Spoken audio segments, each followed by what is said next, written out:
我姓宋，叫宋淑敏。我原来在一所中学当教师。我的丈夫呢，他在大学里教物理，他手上有2个专利。后来，他就辞职下海了，用的就是他2个专利赚的钱办的公司。他们生产的产品在市场上很受欢迎，所以我们家可以说是条件很好的，衣食无忧。我50岁出头，就没再工作了。宋阿姨是一个有福的人哈。不是有句话吗？叫“身在福中不知福”。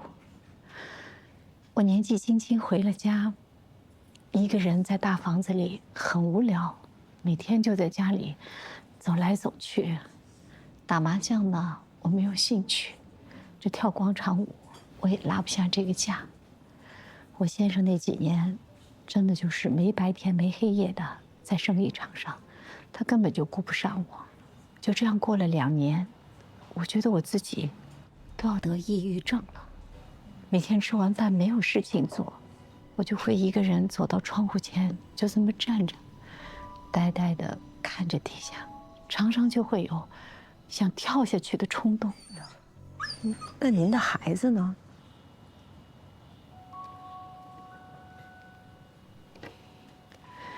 早年我是有过一个孩子的，是个女儿。可是她在很小的时候就夭折了，我花了很长的时间都没有从这个事情走出来。从那以后，我和我先生后来也就没有再要。真的对不起啊，宋阿姨，你看来说点太伤心事儿，您别激动啊。真不好意思。没事没事。谢谢。那个宋阿姨，您跟我们说说这个何巧慧吧。您说说她。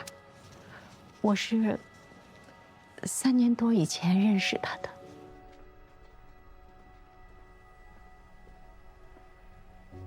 晚安。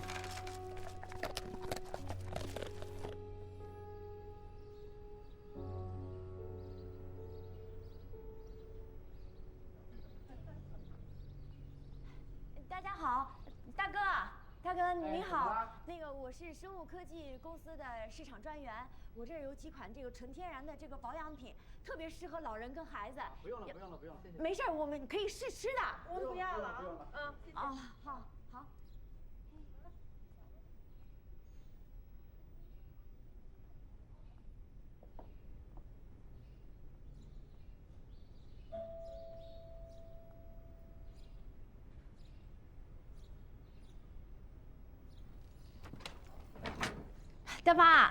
大妈你好，我是生物科技公司的市场专员，我们在推广这个产品，我们专门研发的是纯植物提取的草本的这个胶囊。不需要，不要钱的，给您试试的，行不行？我也不需要，谢谢了啊。大妈，您能给我一口水喝吗？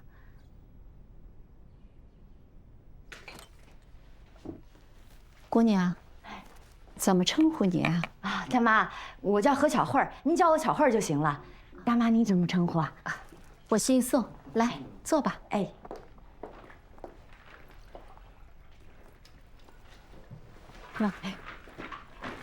谢谢大妈。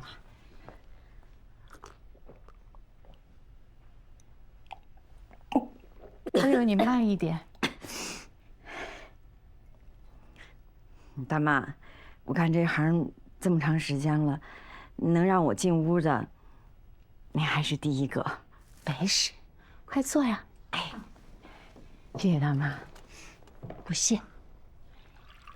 大妈，我看您皮肤还行，可是您这黑眼圈还挺严重的，您是不是这个睡眠不太好呀？哦，你看。我这儿呢有一个这个酸枣仁提取的安神胶囊，特别好，您可以试一试啊，特别好吃。那天，他在我们家待了半下午，我一样东西也没有买，可是我也没有打断他。我一个人待的时间太久了，需要有一个人跟我说说话，听着他嘴甜的一口一个大妈这么叫着，我心里特别舒畅，一下午就这么过去了。我才抱歉地跟他说，我们家其实什么都不缺，我什么都不买。他倒也没有为难我，还是含着一脸的笑跟我道别。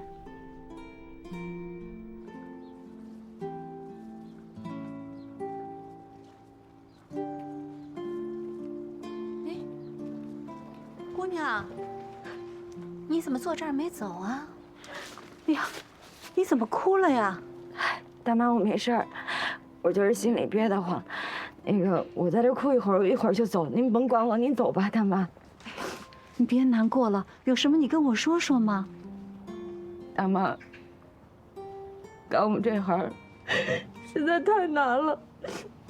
你看，我在您家待了大半天儿，您一样东西也没买。当然了，我不是说您不好啊，我就是说这个事儿，您一样东西没买，我就一分钱也挣不了。我这3天，一个产品也没推销出去。这公司里面要有业绩，完成不了业绩，不光不给钱，还得罚钱。不哭了，不哭了啊！我从小就没有妈妈，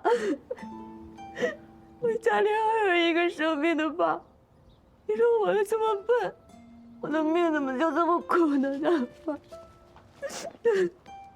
不哭了，啊，不伤心了。没事，大妈，我一会儿就好了，您甭管我，您先走吧。姑娘，这样，你刚才不是跟我推销保健品吗？我买2种。真的？从那以后，他经常到我们家来。他也不再叫我大妈了，就直接叫我妈。他来了之后呢，给我捶背，给我洗脚，然后陪我说话，出去逛街，顺便呢也推销他的保健品。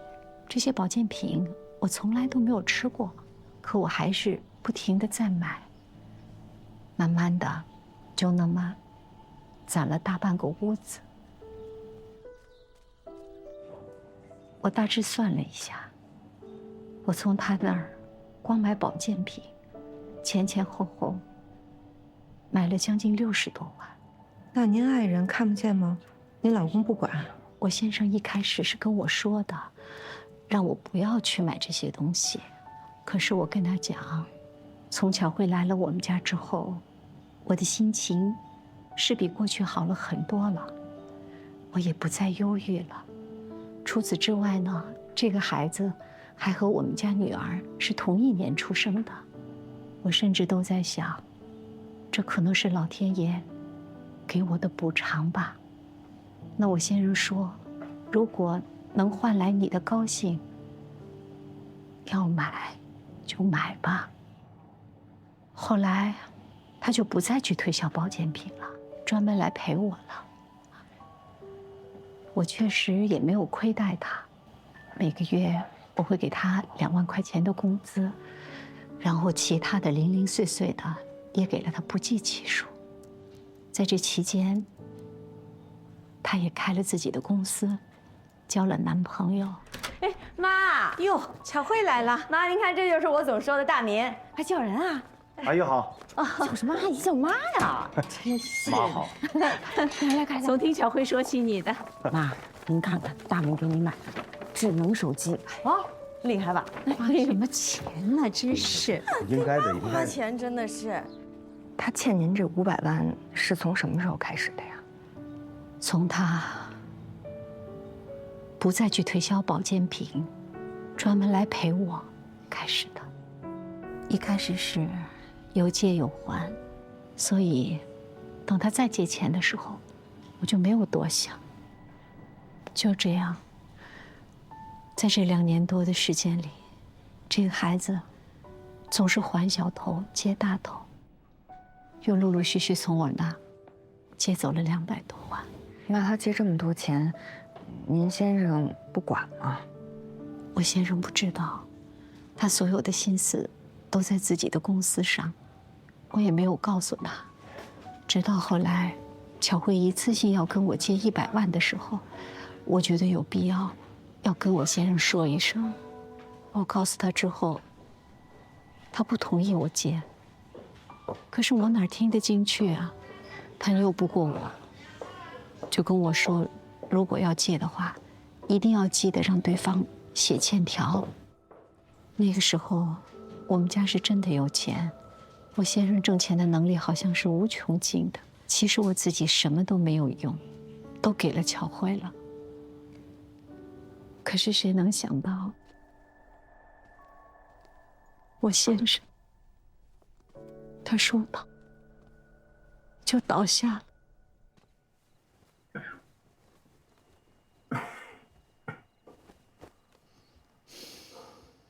家生，家生，哎，你回来了我回来了。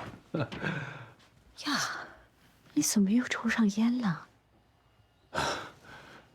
不抽了。那你饿吗？想吃东西吗？我不饿，我没事儿。你先睡觉吧。我想啊，在这儿再坐一会儿。好吧，那你不要坐太久。哎，呀，家生，呀，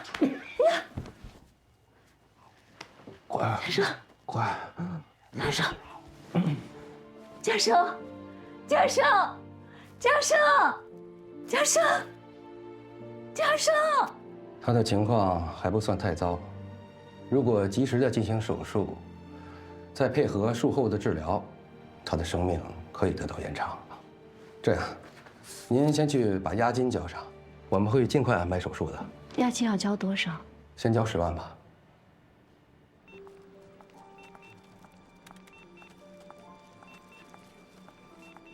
我已经把钱交了，一会儿我们就可以转到楼上病房去。你怎么样？感觉好一些吗？你放心吧，我觉得比昨天呀好多了。太好了。双面，我对不起你。嗯。我的公司破产了。啊。去年的时候啊，公司就不行了，同类产品太多，市场竞争太厉害。我呢，又盲目的开了几10个连锁店，结果资金链一下就断了。对不起，淑敏。我原来想着呀，让你后半辈子跟我过好日子。可是没想老了吧，你就该跟我过苦日子了。小生，你别这么说。苦日子我们过去不是没有过过。再说，我还有每个月3000块钱的退休金，够我们生活的了。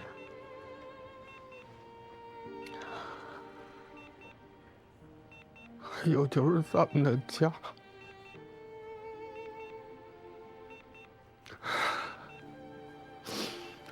为了公司啊，我把它抵给银行了。现在这银行的钱还不上，把我告了。法院呢，要强制执行，让咱们腾退搬家。如敏，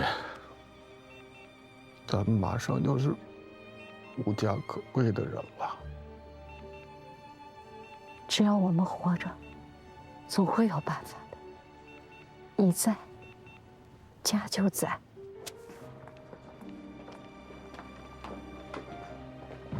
大妈，大妈，大妈您好，我是法官王玲玲。鉴于您的情况，我们法院为您租了间房子，并付了6个月的租金，您可以暂时过去先住下。感谢您的配合。至于这一屋子的保健品没法拍卖，您就自行处理吧。大妈，您这些保健品怎么办啊？那是我闺女给我的，装车吧。您闺女可真够孝顺的，这保健品都过期了呀。我从来没有想过我们家会没钱，所以我在往外借钱的时候，根本没有想要给自己留条后路。等我需要用钱的时候，我才发现我的银行卡被银行冻结了，浑身上下只剩下1万多块钱，根本交不起我先生的手术费。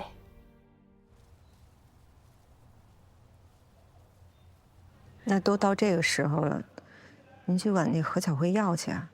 巧慧自打知道我们家破产以后，她就躲着，不见。宋阿姨，如果说您的家没有败落，是不是他再管您借钱，您还会再借他？我也不知道。如果他知道我有钱，又跟我开口的话，我总不好意思说没有。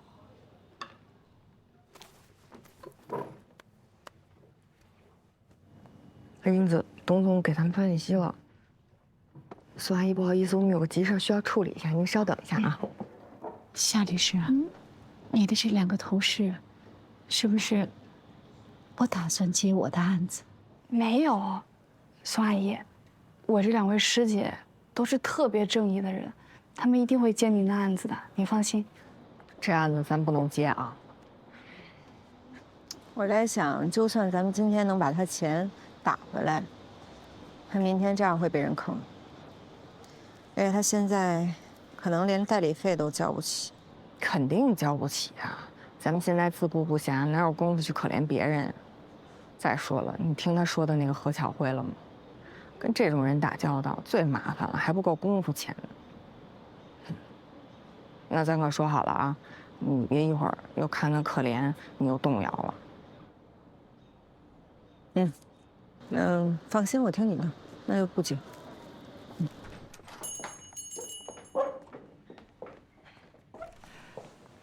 罗姐，那我们现在就和宋阿姨签代理协议吧。啊，这说到这儿也挺巧的，宋阿姨，我刚刚也跟您说了，我们这律所也刚刚成立，所以呢，公章还没刻好呢，代理协议也没有印好。其实，这熟人之间的纠纷啊，有时候打官司它不是一个最好的选择。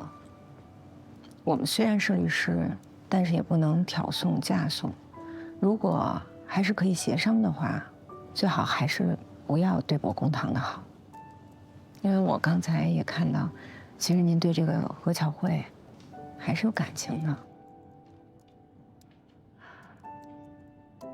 我也实在是没有办法了。如果说我先生不是现在这样，躺在医院里急着要做手术的话，我想我也不会。所以我们的建议是，您可以再继续跟对方协商协商。罗姐，你听罗律师说，如果协议不成，您可以再考虑法律救济这个渠道。但像您标的这么大的案子，我认为您可以再找一个比我们更有经验的律师。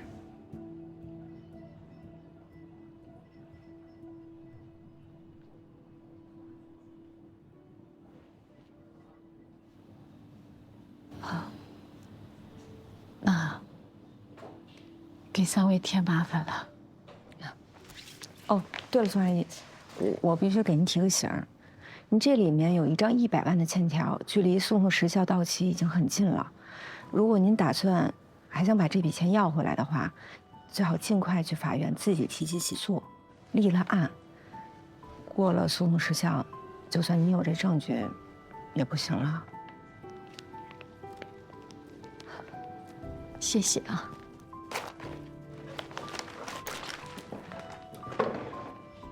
再见啊，宋阿姨。哎，夏叔，你别追了，走吧，咱们回所里。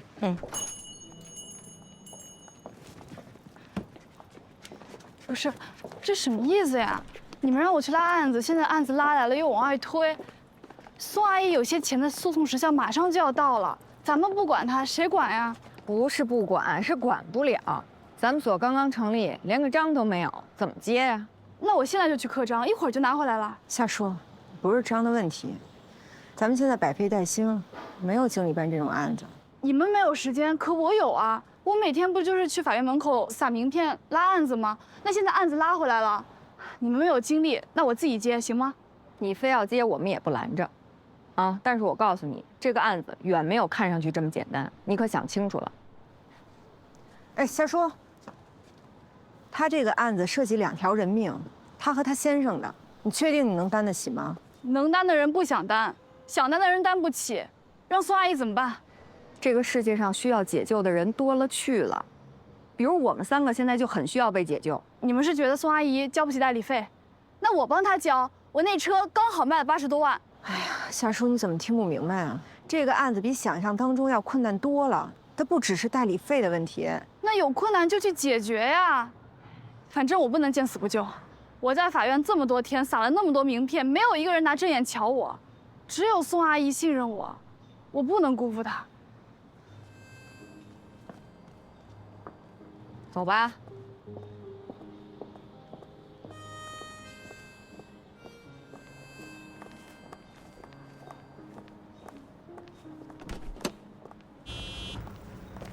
宋阿姨，宋阿姨，哎哦，夏律师，您先别走，他们不接您的案子，我这儿还有好多律师的联系方式呢，我联系他们。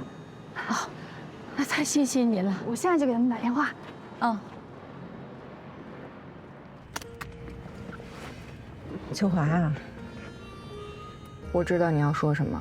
你不知道，你理解错我的意思了。我是说，你看人夏叔现在可是铁了心想打这案子，他这孩子又太实诚，万一碰到老韩那样的对手，咱也不能眼睁睁看他往坑里跳啊。要不然，咱就答应他，让他代理宋阿姨这案子。咱们平时没事的时候，也在旁边给他指点指点。哎，年轻人嘛，总要有成长机会，大不了先让他代理起诉，啊，之后问题再说。你确定，就算咱们打赢了，拿回来的不是一张白条吗？到时候你可别怪我没提醒你啊。这么说你是同意了？他是你助理，又不是我助理。那你不是也是合伙人吗？哎，那你说，要是让他代理这案子，这代理费怎么收啊？风险代理呗。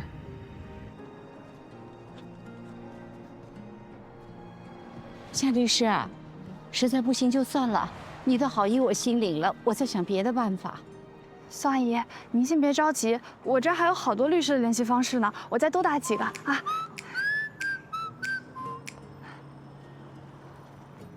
喂，罗姐，你别劝我了，我真的，我爱死你了，我也爱死秋姐了。好，宋阿姨，他们同意接您的案子了，我们现在回去找他们吧。真的啊，走。我就知道他们肯定会接的。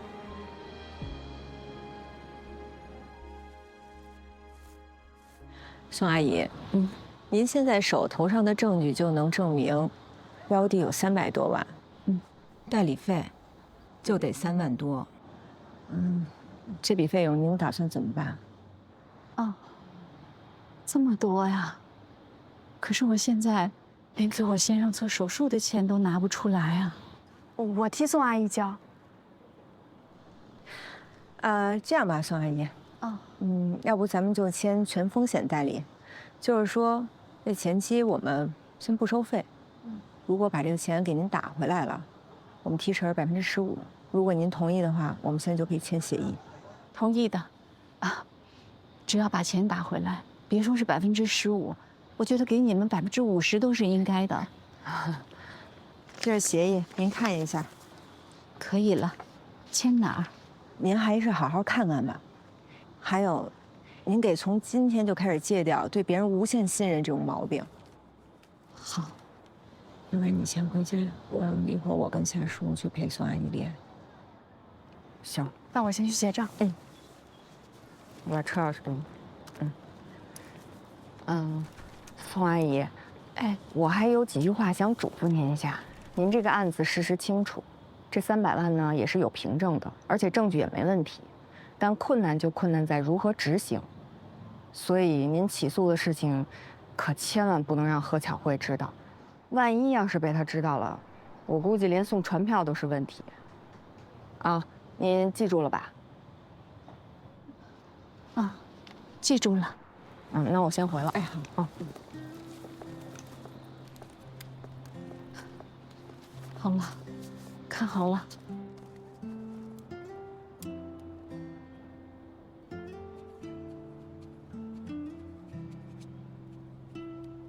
一共56块钱。啊，好。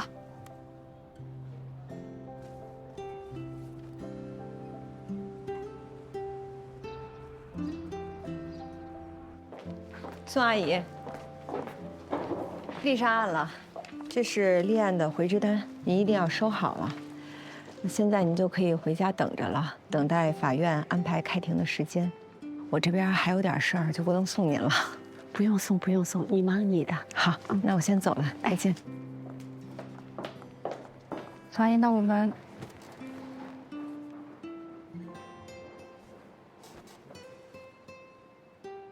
宋阿姨，您是不是因为手术费发愁呢？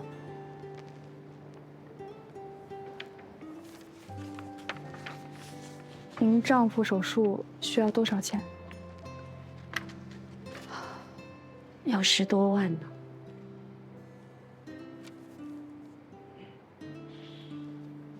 我先垫上吧。这怎么可以？不行，夏律师，不能再给您添麻烦了。治病要紧，大不了您要回钱再还给我。可是，别可是了，宋阿姨，您要再这样，我就不帮您打官司了。真是太谢谢你了，夏律师啊。我这样不声不响的把小慧给告了，我是不是亏理啊？您怎么会亏理呢？是他欠您钱不管。可是我这样不宣而战，总觉得不够光明正大，像做错了事情一样。不告诉他好吗？要说起来是您占理，不过也可以跟他说，没准儿他一听害怕了，把钱都还了呢。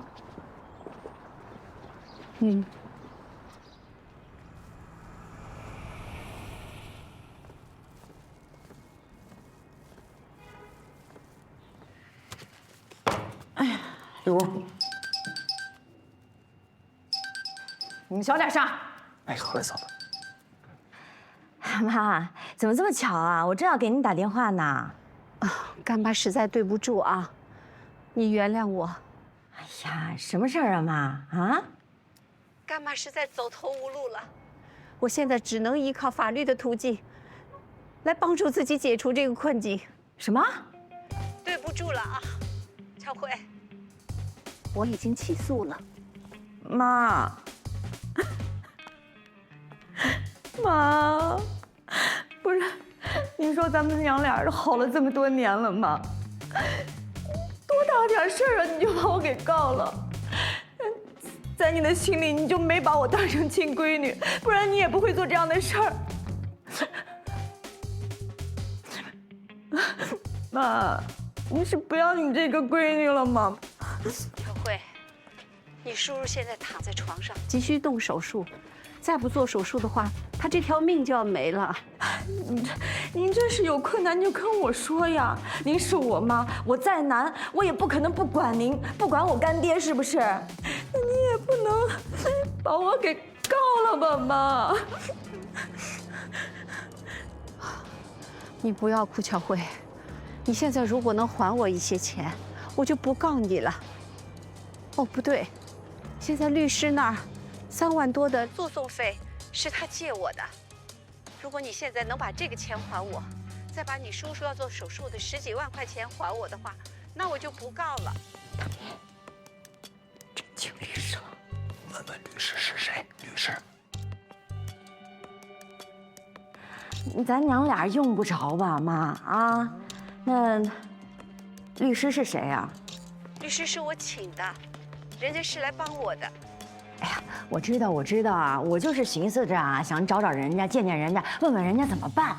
妈，咱娘俩就别上什么法庭了吧？这真要上了法庭，不就撕破脸皮了吗？我的律师，一个叫夏舒，一个叫罗英子。他们那个律师事务所是叫英华律师事务所。那行，那我就尽快联系他们。妈，那我就挂了啊。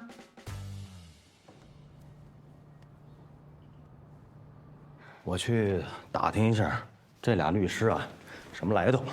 不是你去哪儿打听啊？什么叫去哪儿打听啊？京北就这么大个地儿，我这么多朋友，我还整不了他们俩。你先别着急，咱肯定有办法。我跟你去，哥。你别光顾着玩牌，看着点你嫂子。哎，好，你慢点，哥啊。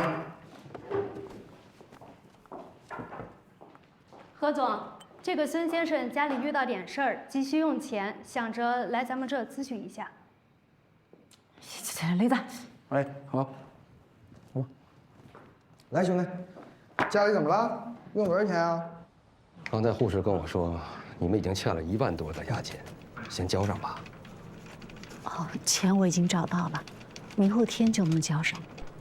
那什么时候能安排他手术啊？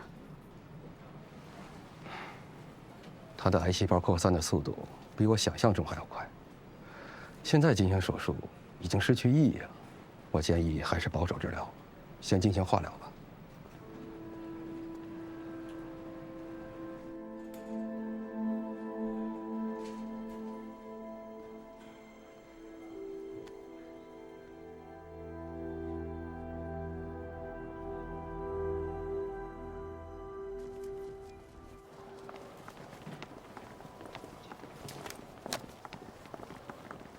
韩主任好。好。不好意思，让一下，让一下，让一下，谢，哎，挤一下，哎，好，好，哎，好，来，请问啊。哎，这良城所那么多律师，你知道找谁啊？谁是那俩娘们的死对头，咱就找谁啊！放心吧，我都打听完了啊。那个姓罗的跟姓夏的是被良城所开除的。你想想啊，被开除的这所里边，他俩的死对头能少得了吗？这是个神经人你！哎，咱得找最好的律师啊，要不然咱大几百万的这事儿，咱小点声。哎呀，你找个这个嘛啊，别不靠谱啊！我打电话了，这不16层吗？啊，我去问一下啊。嘿，您好，我跟您咨询一下，就是我们呀有。姑娘您好啊，你好，我们找你们打个官司，请问是什么类型的案子？是借贷类型的，借贷。陈律师，这2位有关于借贷案，要向您咨询一下，您有时间接一下吗？借贷啊？借贷。哦，借还是贷呢？哎，借。哎，穿这么好，一看就放贷了。开玩笑的。这样，你们先去接待室，稍等我一下，好吗？我一会儿过去。好，带2位去。好。您请跟我来。哎，好的，那咱们就约到后天。好，我听你电话啊。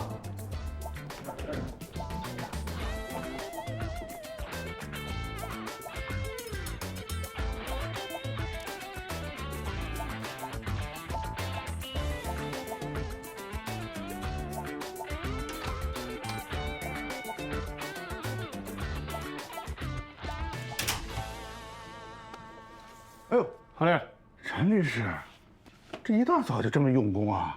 这初来乍到的，不得多学学前辈律师怎么打官司啊？学学思路嘛。谦虚的过分就是骄傲。你这是闻鸡起舞，学而不厌，我得向你学习。你找弟弟有事儿是吗？哎呀，什么都瞒不过你。真的？怎么着，哥？我听说你接了一个借贷的案子，我有经验，我感兴趣啊。我们当时还没聊呢，这没接呀，八字没撇的事儿，不见得是个肥差。有总比没有强。你看，别看我在所里是个合伙人，大家一口一个韩主任的叫着，其实我日子过得也很艰难，案源不够。你别逗弟弟了，行不行啊？哎，我可是听说这罗英子和秋华他们走之后，这案子全都是你这样的。他们能有什么好案子呀？全是垃圾赔钱货，不像你那儿都是能挣钱的大案子。怎么样？你跟我那儿都快揭不开锅了，你就帮帮我。你说我哥都这么说了，我不懂点事儿，那不合适了吗？你的了，这案子。谢谢了，不谢，谢谢。哎呀，谢谢。来，我帮你放，我帮你放。哎，走了。哎。哎，不好意思，我问一下啊，就是刚才那个穿着那个白色西装的那个律师，他不是要代理我们这个案子吗？啊，您是说陈律师是吧？哦，对对对。陈律师手头还有别的案子，他来不了，所以我来接这个案子。我是这个良城所的资深律师，至少比陈律师资深。资深律师，我觉得他比那个姓陈的律师靠谱。你先听人说说。周先生、何女士，这个借贷官司呀，说好打好打，说不好打也不好打。这里面的诀窍，一个律师不经个10回8回的，他学不会。这一听这韩律师啊，在这方面就是经验丰富，是吧？不能这么说，只能说一般这种官司呢，我都是让我的学生去打。会啊。那个，韩律师啊，我跟您问个事儿，就是当初啊，良城所是不是开掉了几个律师啊？一个叫罗英子，还有一个叫夏书的。不说这个还好，一说这个吧，那我就得生气了。我不瞒2位，这2个白眼狼，当初就是我主张让他们俩滚蛋的。哦，这看来咱们是找对人了啊。他们跟咱们这个案子有关系吗？啊，没有。是这样，他们俩呀是原告的代理律师啊。我们知道呢，这个咱这良城所啊是他们俩的老东家，所以我们就想这里边肯定有人能治得了他们呀。你们是奔着这个来的？哎，不是有问题吗？你刚才说了这么多，我就问您一句啊，韩律师，我们这官司到底能不能打？能打呀。咱们先不说这些没用的啊，咱们先说合同。律师费，发改委、司法局都是有规定的。你们案子的标的是320万，20万我给你们抹去，咱们就算300万。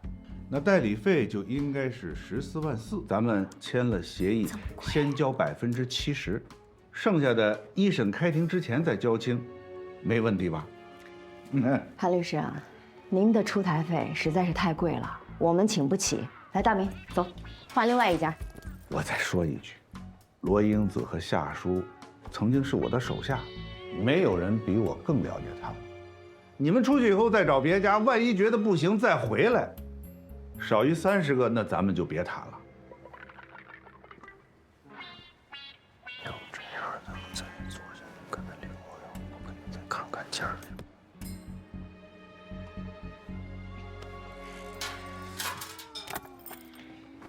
韩律师啊，我们真是扑着您来的，您给便宜点，5万，交个朋友好不好？谢谢。周先生啊，这个您可以到外面打听一下，少于100万的出场费我是不会出台的。但是由于你们说那个对方的律师是罗英子和夏书，那我还就得出了。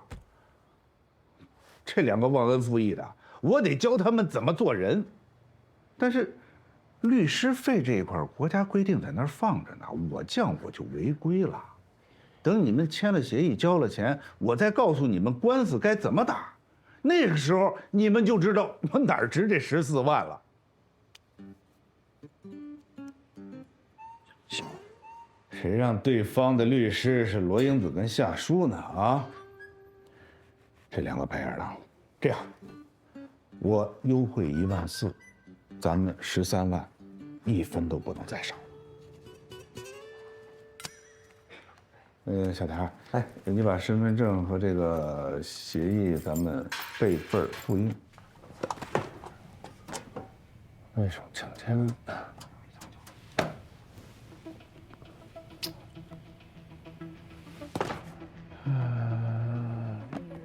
这个吧。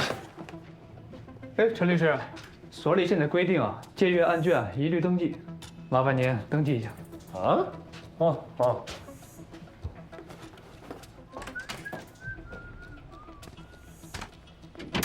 什么叫望闻处女？那3个白眼狼就是。他们刚进所的时候，我手把手教他们，翅膀硬了，翻脸就不认人，典型的小人。什么样的人找什么样的人，他们如果不是这样人的话，也不能带这个案子，是不是？嗯。小田儿，哎，干嘛呢？打合同啊？啊，哎，这韩律师跟谁啊？这又比划什么？挺不开心的，看着。来了2个当事人，是奔着梁成所啊跟罗英子和夏树过去来的。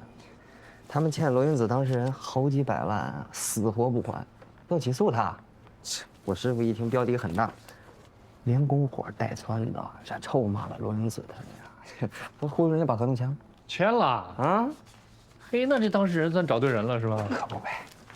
那这合同都打上了，就证明赚钱了，没分你哪儿？陈律师，您开玩笑了。哼，我想从我师傅那儿抠钱出来，我得找钢指去。